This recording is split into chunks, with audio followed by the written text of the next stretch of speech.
Hello दोस्तों, welcome to job update एएनजे। तो दोस्तों, इंडिया की टॉप मोस्ट कंपनी में से एक एलएनटी नई फॉर्म पर वैकेंसी जारी कर दी गई है। ये वैकेंसी जो जारी की गई है वो वेरियस पोस्ट के लिए जारी की गई है, जिसमें बीटेक वाले और डिप्लोमा वाले और आईटीआई वाले स्टूडेंट एलिजिबल रहने वाले हैं। तो मैं बता देना चाहता हूँ कि ये इंडिया की टॉप मोस्ट प्राइवेट लिमिटेड कंपनियों में से एक कंपनी है, जिसका जो मेनली वर्क रहता है वो कंस्ट्रक्शन रहता है, एनर्जी प्लांट में रहता है और डिफेंस में भी ये वर्क करती है। इसका हेडक्वार्टर आपको मुंबई महाराष्ट्र में देखने को मिलेगा। तो नोटिफिकेशन को चलने से पहले अगर अभी तक आपने हमारे चैनल जॉब अपडेट एएनजे को सब्सक्राइब नहीं किया तो सब्सक्राइब कर दे, और हाँ दोस्तों, लाइक और शेयर करना बिल्कुल भी मत भूलें। तो चलिए हम लोग नोटिफिकेशन की तरफ मूव करते हैं।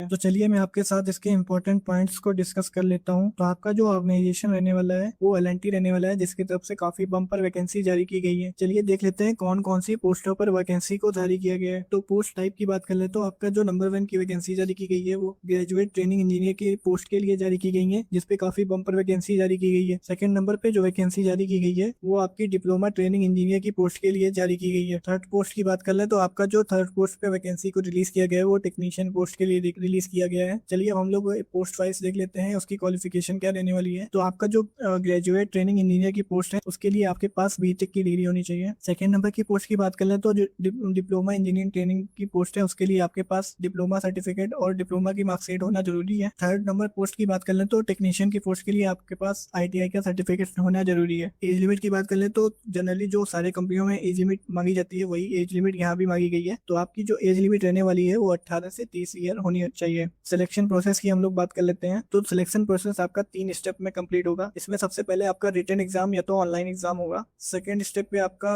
टेक्निकल इंटरव्यू होगा, जिसमें आपका कोर ब्रांच से रिलेटेड क्वेश्चन पूछे जाएंगे। थर्ड आपका एचआर इंटरव्यू होगा, जिसमें आपकी पर्सनालिटी टेस्ट को देखा जाएगा। चलिए अब हम लोग इसके जॉब लोकेशन की बात कर लेते हैं। तो आपका जॉब लोकेशन जो रहेगा वो आपका प्रोजेक्ट पर डिपेंड करेगा कि आपका प्रोजेक्ट किस सिटी में है, उस हिसाब से आपका जो है लोकेशन रहने वाला है। तो आपका जो लोकेशन देखने को मिलेगा वो पैन इंडिया देखने को मिल सकता है। चलिए अब हम लोग देख लेते हैं इसकी सैलरी क्या मिलने वाली है। तो सैलरी आपको अट्रैक्टिव पैकेज देखने को मिलेगी, मतलब काफी अच्छा पैकेज आपको देखने को मिलेगा। ये डिपेंड करेगा कि आपका रोल क्या है और आपका एक्सपीरियंस क्या है। और चलिए हम लोग देख लेते हैं कौन कौन सी स्किल आपके पास। चलिए अब हम लोग देख लेते हैं रिक्वायर्ड स्किल के बारे में। तो आपको जो अपना टेक्निकल नॉलेज है उसके बारे में अच्छी समझ होनी चाहिए, और आपकी जो बेसिक कम्युनिकेशन स्किल है वो आपकी गुड होनी चाहिए, और आपका जो प्रॉब्लम सॉल्विंग एबिलिटी है वो भी आपकी अच्छी होनी चाहिए। तो ऑनलाइन एप्लीकेशन की बात कर लें तो आपका जो ऑनलाइन एप्लीकेशन फिल किया जाएगा वो इसके पोर्टल पे किया जाएगा, जिसमें आपकी कोई भी फीस नहीं लगने वाली है। जी हाँ दोस्तों, ये एक फ्री एप्लीकेशन फॉर्म रहेगा जिसको आप लोग फिल करेंगे। उसके कुछ दिन बाद आपके पास एक लिंक आएगा जिससे आप अपना सीबीटी एग्जाम दे पाएंगे। चलिए देख लेते हैं आप एप्लीकेशन फिल करते समय आपके पास कौन कौन सा डॉक्यूमेंट होना जरूरी है। तो फर्स्ट नंबर पे आपके पास आपका रिज्यूमे होना चाहिए,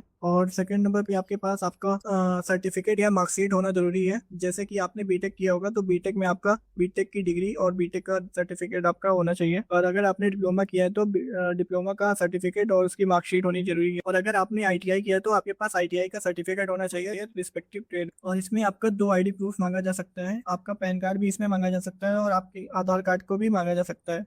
और आप वो जल्दी से जल्दी इस फॉर्म को फिल कर दें, जिससे कि आप अपना फॉर्म डेडलाइन से पहले ही फिल कर लें।